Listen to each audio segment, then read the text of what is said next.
14th of July, Rabbi Levitt. Okay. Okay, so let's see where we're holding here.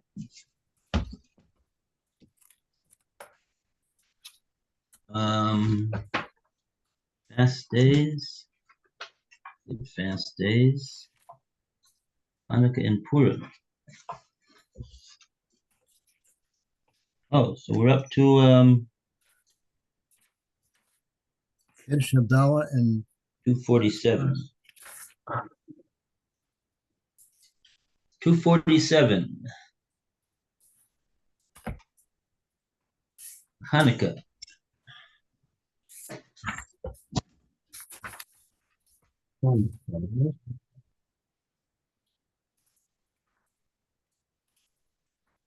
Hey. Okay, Lou, you want to start off, please? Okay, I have 247A Purim. Is that where we are? 24A7 Purim? Oh, 247. Celebration, thus Hanukkah. Is that where we are? Yeah, Hanukkah, we're up to Hanukkah. Okay, I got it. Commemorates the preservation of the spirit of Israel in the Galus. The eighth-day celebration begins on the 25th of Kislev. During this time, any form of public mourning or fasting is forbidden. To engage in one's occupation is not forbidden. Nevertheless, so long as the festival lights are burning, one should devote one's thoughts exclusively to the significance of these lights, and one should therefore refrain from any other preoccupations during the time. As the underlying motive of the festival is the spirit, it is celebrated only spiritually, and there are no ordinances for material festive pleasures. Everyone must observe the duty of kindling the lights, for they shine forth that which is exalted and eternal. On the first evening, one light is kindled in every house. On the second, 2 lights, and one more is lit each day. Where possible, this should be done by every individual in the house, but in such a way that the total number of lights requisite for a particular evening remains recognizable. One must take special care that the continually growing number of lights should be discernible. Before Israel lived among peoples of other faiths, the lights were kindled in the front part of the house at the entrance to the left of the person. Excuse me a second. I got somebody at the door. Okay. Oh, and we have Mayor. Good morning, Mayor. Good morning. Good morning. Hey, good to go. Let's see. Oh, It want says, to take over? okay, it says, if I'm in the right place, before Israel lived among peoples of other faiths, the lights were kindled in the front part of the house at the entrance to the left of the person entering, facing the mezuzah.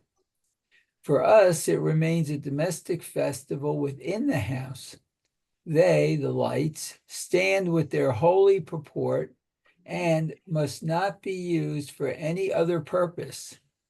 For that reason, another light burns nearby in order to shed light. They should be placed more than 3 tefachim, handbreadths, and generally less than 10 tefachim from the floor in a special place. And even with us, as an echo of a former custom, preferably near the door. In the house of prayer, where lights are also kindled, in order to spread the knowledge and the lesson of the miracle, the candelabrum should stand as a rule on the southeast side, and the lights between east and west corresponding to the position of the candelabrum in the temple. But this kindling of lights in the house of prayer does not absolve us from the duty of kindling the lights at home. The lights are kindled when the sun has set completely, generally neither earlier nor later, and in such a way that they will burn for at least half an hour. All lighting material is valid, but if possible, brightly burning oil or a wax light should be used. The light for kindling is placed in a handy position, but it must be isolated and distinct as mentioned above. The lights are kindled in their specially allocated place and should be left there for half an hour. On the first night, the extreme outside light on the right is kindled, and on every subsequent night, you begin with the light further to the left. After the lights have burned for the legally required time, they may be used for general purposes. What remains on the 8th day of the oil requisite for the legal measure of the Hanukkah light may not be used, but must be burned. On Friday, the Hanukkah lights are kindled first, and the Sabbath lights afterwards. Okay. So, mostly halachas over here. Mm-hmm. Not too much hashkafa, just that the Hanukkah commemorates the preservation of the spirit of Israel in the Gullus. Okay. Very good. Okay, so let's go to the next section, Purim. 247a. And who we have here? Roy, you want to start? Purim. Good morning, Roy. Roy, you're Oh, you're muted. muted. Good morning, Rabbi. I've got the hiccups. Okay. Well, So I can. I'll try and get rid of them. In the meantime, maybe someone else. I'll be able to hear you. okay. Okay. So, Alan, you have a want Yeah, to do Purim? 247A. Yeah. Okay. Its history is clear. It's given in detail in the book of Esther, in the testimony handed down to us of the two main characters, Mordecai and Esther. We see foul malice seeking to satisfy personal revenge, seeking to gamble with the lives of so many thousands of victims who were without help from the outside world, seeking to conceal its selfish design artfully under the guise of concern for the state, and in addition, to present the harmless detachment of Israel as dangerous to the aims of the state. We see it quite sure of achieving its infamous plans against helpless, against those whose only possession was a serious appraisal of their past life and the coming back to their God, against those in anxious suspense because of the terrifying day which threatened the destruction of them all. To God alone did they turn. Would he indeed avert the disaster? And with the willpower with which man has been endowed, they resorted to the only way open to them, earnest submission of their cause and prayer. But Hashem, the unseen, had for a long time already prepared the cure for the wound. Excuse me.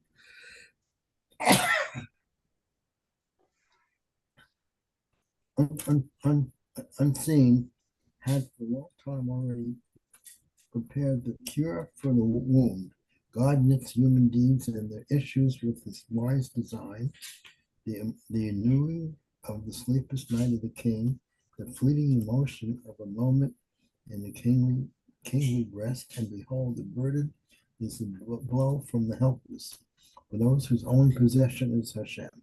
The finely calculated flash of lightning, and laden with destruction, is hurled back upon the head of him, and released it. And in Israel, defenseless Israel summoned itself, defend its life, emerges from the danger which threatens it with darkness and destruction, emerges into light of gladness. So it is with that days of salvation become days of remembrance for scattered Israel.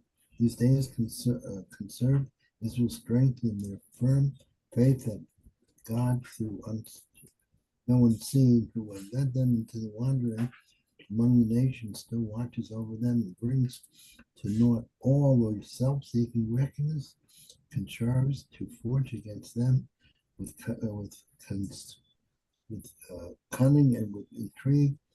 And Yaakov the weak must remain strong in the unseen, even ever wakeful Hashem.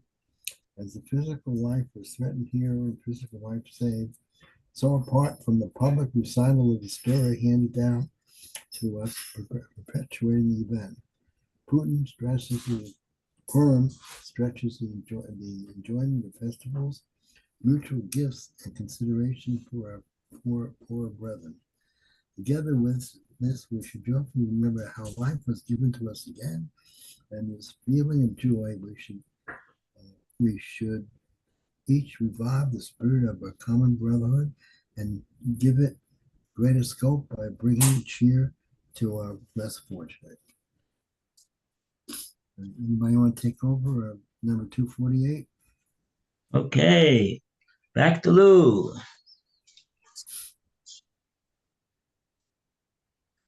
Lou, are you there? No, not. Okay, back to Mayor. Oh, okay. One sec. Okay. 248. Okay. It says it's celebration. On the 14th of Adar, both in the evening and in the morning, the story of Purim is read in the book of Esther, Megillat Esther. Nothing takes priority over this duty except the care of an unattended dead body lying in the open. Every member of the family of Jacob is duty bound to read or to hear the Megillah both at night and in the morning. Where possible, one person should read it out loud when people are assembled, and all present should listen to his recital. It should be read out in its entirety, form a copy of the book of Esther, Megillat Esther, lying before the reader and conforming completely with the law. In a scroll which has not been drawn up to conform with the law, one may follow the reader silently, but may not pronounce the words with the reader, and such a defective scroll may certainly not be used to read to the congregation. Megillat Esther is read as a written testament of what happened in those days. A lot of parentheses here. One should give at least 2 gifts on Purim to 2 people in need. The actual festive meal for Purim should take place during the daytime. Similarly, 2 gifts of festive foods should be given during the day to at least 1 friend. On Purim, unnecessary work should not be done, and no lamentation in mourning, and no fasting may be instituted. For further rules, see which apply. I guess that's down the road away, it looks like. Okay. Very good. Okay. Lou, back to Lou. We give Lou a chance to read now. 249. The abuse of power for the destruction of the life characteristic of and particularly peculiar to Israel, and the crafty misuse of this way of life of Israel as a pretext for schemes of violence are both most terrifying phenomena which threaten Israel in its wanderings as pillars of fire and as pillars of cloud, and they exhort us to remain faithful to all obligations, faithful to the mission of Israel, faithful to the country, and to the rulers who have made us welcome, and then to turn our eyes to Hashem and to fear neither violence nor cunning. In their import and intent, these two are related to the other festivals as follows. Israel's creation. Yeah. Israel's creation physically is Pesach, spiritually is Shavuos. Israel's preservation physically is Sukkot, spiritually is Shmini Atzeres. Israel's preservation in exile physically is Purim, spiritually is Hanukkah.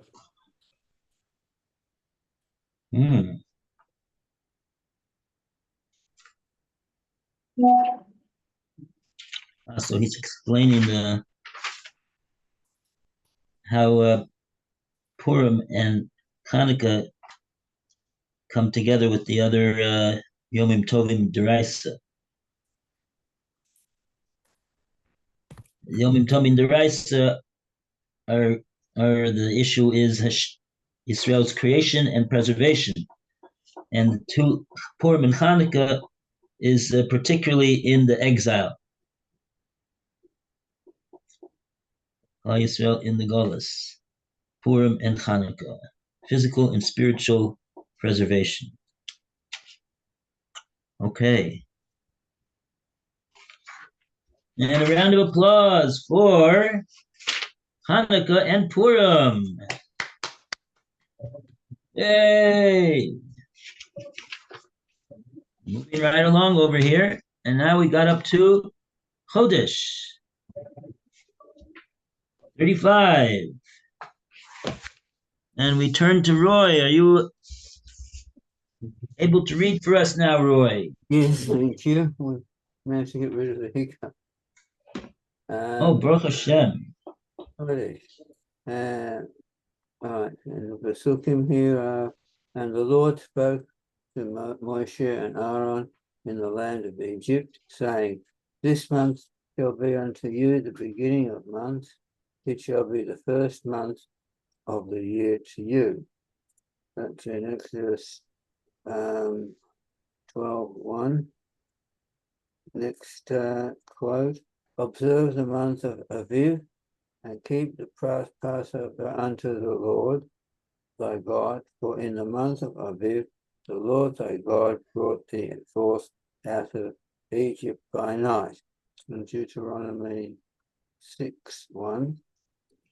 And the last passage, and God said, let there be lights from the firmament of the heaven to divide the day from the night, and let them be for a sign and for seasons and for days and years. From Genesis 1:14. Although, as it seems, time is only an external means of measuring the span of life, and all that happens or fails to happen in it, it bears nevertheless no inconsiderable influence upon life, however human beings may count it, or whether they count it at all. As long as we lack some internal means of gauging our conduct, at least as long as as its tendency is not always clear to us, how much in fact is there which does not happen in accord with external time gauge, or indeed happens save only with it. At such appointed time did this take place. The declaration of the lawgiver applies just as much to what was external as what was internal, to a vigorous, strong will. This shall take place at each such appointed time, and shall return again with it. Truly, if we lived with clocks without hands and took no notice of time, no commemoration of any date or appointed time would be possible.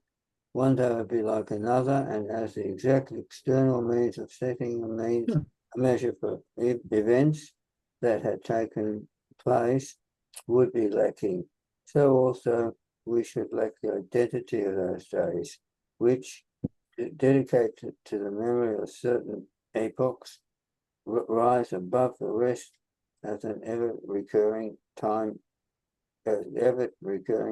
commemorations, and bring the fruits of the past to the distant future. It also matters a great deal how we count our days.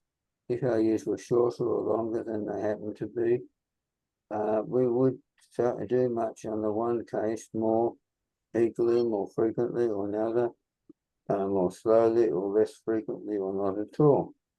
Taking the counting of time merely as something external and capricious, our whole inner and outer life would in the one case be more headlong in its ebb and flow, and on the other more supine and sleepy.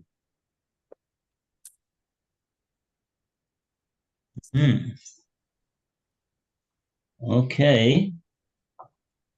So that's our first paragraph over here. Okay, let's see what we have in the next paragraph, 251. Back to Alan. Okay. Top of the page, right? Yeah. But a reckoning of time is not based on any external yardstick or some capricious form of counting. At first, the earth itself produced the various grasses and the trees.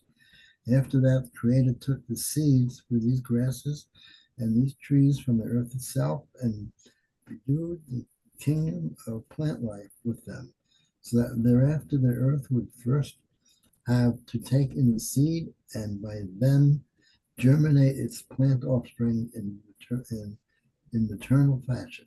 And so Hashem in his wisdom himself laid down the conditions for the ground source for the entity of the life of every being everywhere, great or small, and bestowed these upon creatures of the same genus whose life in its turn we could root in a fellow being, so that no creature in the world of creation could in itself form a closed circle. Indeed, a great order of give and take thus embraced all beings with love and engendered life, life which is naught but receiving, the nurturing that which has been received for the further gift of life to others, life which is also giving, and by that giving, receiving the consummation of self and one's fulfillment of the duty of creating. So too with water and light. These at first watered the earth and roused and helped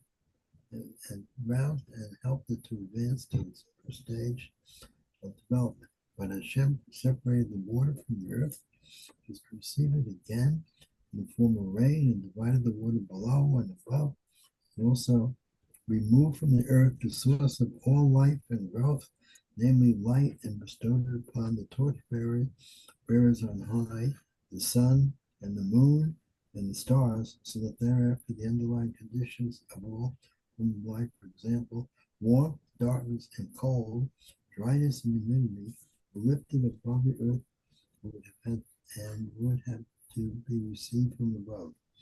Thus, the earth planet stands before us divided to heaven and the earth, the heavens giving the earth, the heavens giving the earth receiving, the heavens governed by the external, divinely instituted order of terrestrial evolution, and the earth receiving laws from the heaven in accord with the simple changes of the heavenly bodies, near and far, living at its manifold changes of organic evolution in the millions of its creatures, every young and ever new. Can someone take over? That's the world. Okay. One thing I grabbed out over here is the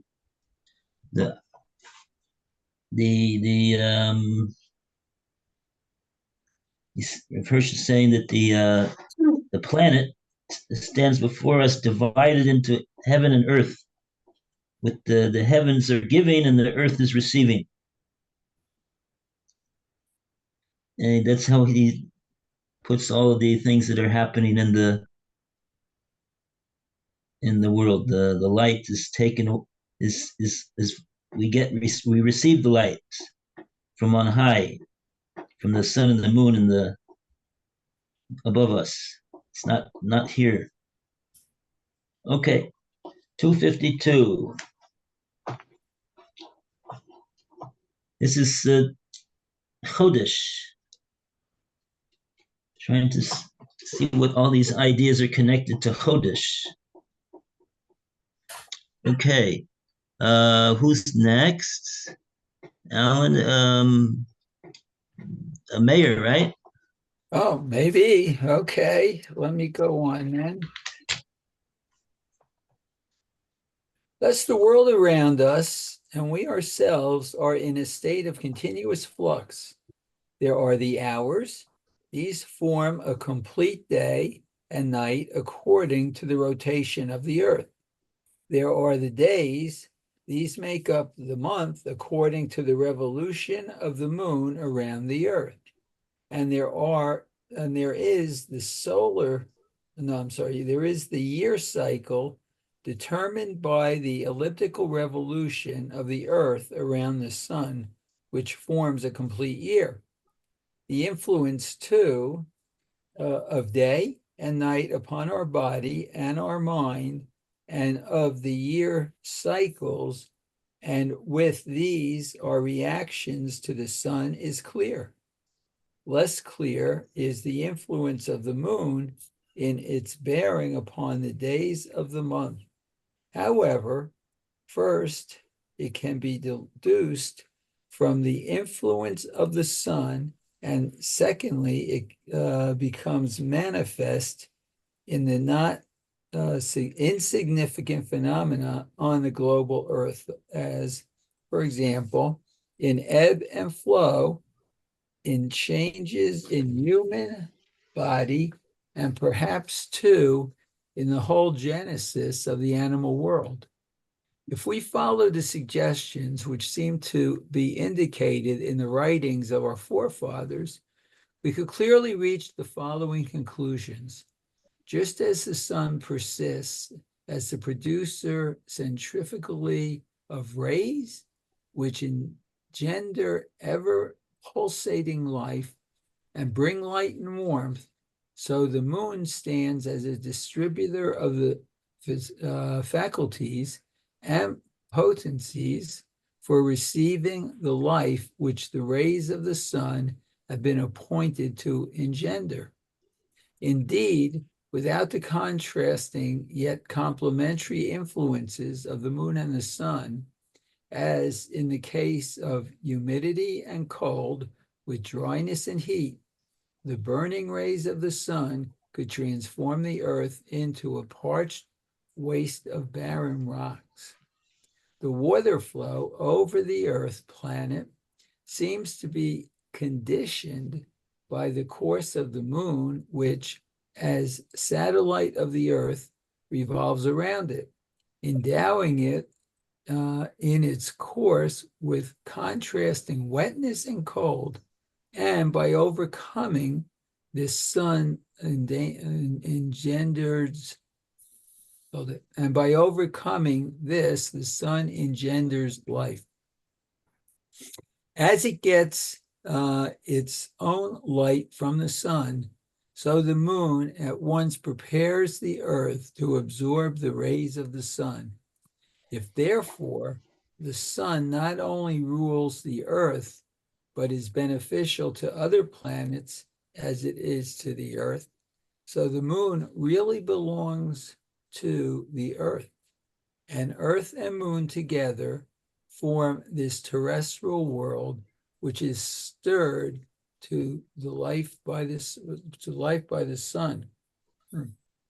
If, therefore, we regulate our counting of time according to the course of the sun and the moon, and not according to the revolutions of other stars, we do so because God has conditioned our life to the influences of the sun and the moon. And when you count days and months and years and engrave a 1 upon the tree of your life, you are not acting capriciously. You have that 1 day, 1 month, 1 year really run through one period of your life, and you now stand ready for a new period. And when each year you celebrate the return of that particular day, this too is not something fitful, because for the current year, that day is really the same and holds the same place in it as the day whose return you are now celebrating. Wow, I'm not sure I got all that. Yeah. Yeah. Okay. Okay, we'll keep reading. Hopefully we'll understand something soon. Okay, good. 253, night and day. Yeah, I even forgot the rotation now. I think I'm next. Okay. Night and day, in keeping with the sequence of time as given in the creation story, and also as mentioned in each act of the creation, for in both cases, all things step into existence out of the night, and also for the reasons expressed above, we begin the day as from the preceding night. Night is thus for us not a time of resting from the occupations of the previous day, but rather for rallying our strength and preparing for the following day.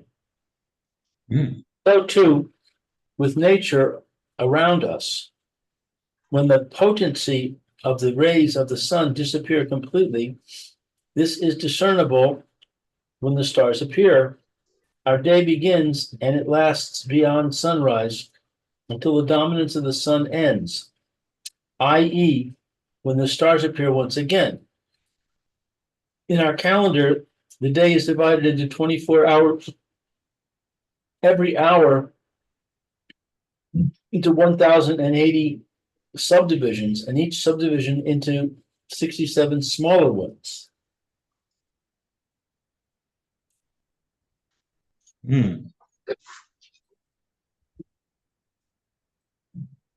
So he's okay. This idea here, he's maybe we could wrap our brain around this one. So okay, so the way that we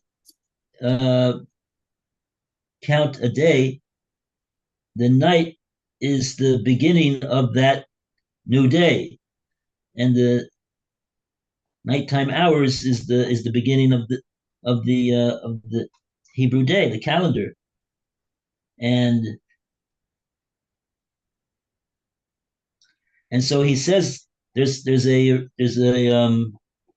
meaning to this, that the night is not just the time for sleeping or just not doing anything. It's a time for rallying our strength and preparing for the following day. So it's the preparation. When the day comes in at night, we start to prepare and get ourselves ready for the light time hours, the daytime hours. And he says this is reflected in the world as well. With the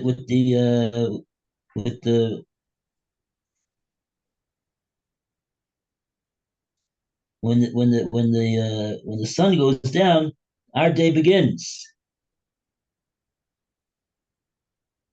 Okay.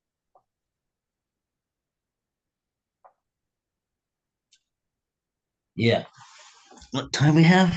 Oh, we got 2 more minutes. Okay. Okay, let's see. 2:54, the moon. Roy, you're next. Okay. The moon. From the moment the moon begins to turn towards us, a fragment of its illuminated surface which diffuses light, that is, from the moment we are able to become aware of its influence upon the world, until its disappearance entirely and the light giving begins anew.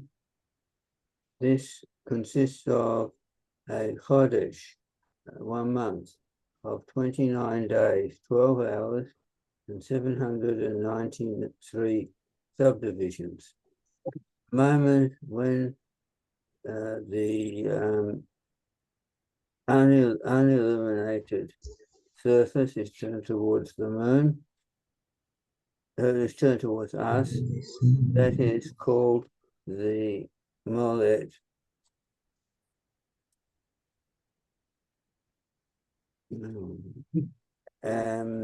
It is the moment when the moon is reborn for us, for with every succeeding fraction of time, the illuminated surface comes nearer and nearer to us.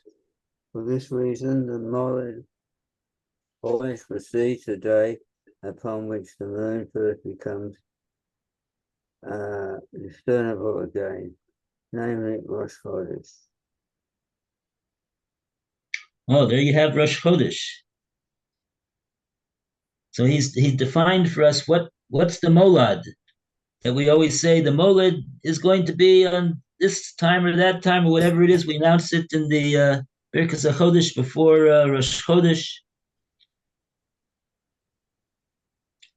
On the Shabbos before Rosh Chodesh comes in. So he defines it as the moment when the sun and the moon and the earth are in a position that is so the whole of the unilluminated surface is turned towards us. That's the molad. And that's the moment when the moon is reborn. Okay, so that's Rosh Chodesh.